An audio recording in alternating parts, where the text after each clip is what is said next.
Hi friends, today biryani தாங்க special எங்கள் வீட்டில். எங்கள் அக்கா பசங்க சித்தி பிரியாணி செய்யணும்னு கேட்டாங்க. சரி, அக்கா பசங்களாக இருந்தாலும் நம்ம பசங்கள மாதிரியாச்சே, செஞ்சிருவேன்னு சொல்லிட்டு ஸ்டார்ட் பண்ணிட்டேன். நான் இன்றைக்கி பாஸ்மதி அரிசியில் தாங்க செய்ய போகிறேன். 1/2 கிலோ அரிசிக்கு 1/2 கிலோ சிக்கன் எடுத்திருக்கேன். இன்றைக்கி நான் குக்கரில் தாங்க செய்ய போகிறேன். என்கிட்ட இருக்கிற பொருளை வச்சு நான் செய்கிறேன்.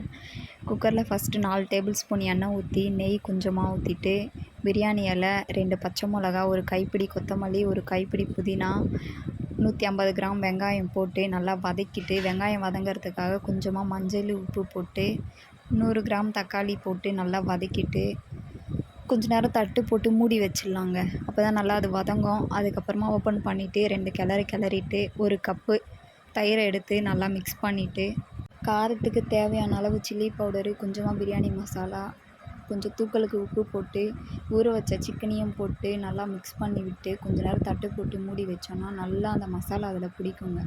அதுக்கப்புறமா அளவோடு எடுத்து வச்ச அந்த தண்ணியை ஊற்றி 2 கொதி வந்ததுமே அரிசி போட்டுட்டு நல்லா மிக்ஸ் பண்ணி விட்டு விசில் போட்டு விட்டோன்னா கொஞ்சமாக லெமன் புழிஞ்சு விடுங்க.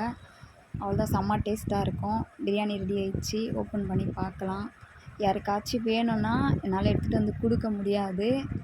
நீங்கள் பார்த்து ரசிச்சுக்கோங்க. டேக் கேர், பாய்.